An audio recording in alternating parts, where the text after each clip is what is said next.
নবী আপনি কাঁদবেন না, ওদেরকে হায়াত দিছি বেশি, কদর দেই নাই। আপনার উম্মতকে হায়াত কম দিছি, কিন্তু আপনার উম্মতের জন্য আমি লাইলাতুল কদর রেখে দিয়েছি। এক কদরের রাতে আবাদত করলে খায়রুম মিন আলফি শাহর, 1000 মাস আবাদত করলে যে পরিমাণ সওয়াব, অতটুকু না, খায়ের এর চেয়ে বেশি সওয়াব আল্লাহ তাআলা আপনার উম্মতের আমলনামায় দিয়ে দিবে। আবার আল্লাহর হাবিব সাল্লাল্লাহু আলাইহি ওয়াসাল্লাম মন ভালো হয়ে গেল, ওয়ালা সাউফা ইউতিকা রাব্বুকা, সবাই বলেন ওয়ালা সাউফা ইউতিকা রাব্বুকা ফাতারদা। নবী এত দিব, আপনি শুধু হ্যাপি হবেন, হ্যাপি। এরপরে বদরের যুদ্ধে বিজয় দান করলেন, মক্কা বিজয় দান করলেন, তাবুক যুদ্ধে বিজয় দান করলেন। সব শেষে জান্নাতে ওনার জন্য স্পেশাল একটা জায়গা থাকবে, ওই জায়গায় কেউ বসতে পারবে না। জায়গাটার নাম মাকামে মাহমুদ। ওয়া মিনাল লাইলি ফাতাহাজ্জাদ বিহি নাফিলাতাল লাকা আসা আন ইয়াবআসাকা রাব্বুকা মাকামাম মাহমুদা।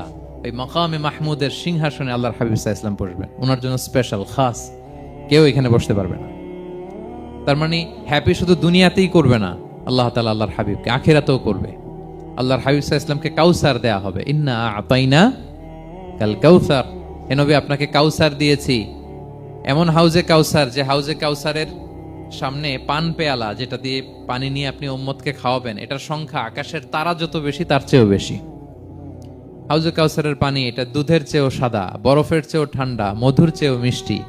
এক ঢোক যে খাবে চিরকালের জন্য তার গলা থেকে তৃষ্ণা মিটে যাবে। He will never ever be thirsty again. একবার খাইছে তো শেষ। পেতে চান সেটা আল্লাহর হাবিবের কাছ থেকে? আমরা পেতে চাই কি চাই না বলেন? ইন্না আতাইনাকাল কাউসার। নবী আপনাকে আমি কাউসার দিয়েছি। সব শেষে আল্লাহর হাবিব সাল্লাল্লাহু আলাইহি ওয়াসাল্লাম সুপারিশ করার অনুমতি পাবেন, যেদিন কেউ সুপারিশ করতে পারবে না। সবাই বলবে নফসি নফসি নফসি নফসি, থার থার করে কাঁপবে। এক একজন নবী, ইব্রাহিম আলাইহিস সালাম, ঈসা আলাইহিস সালাম, মূসা আলাইহিস সালাম, থার থার করে কাঁপবে।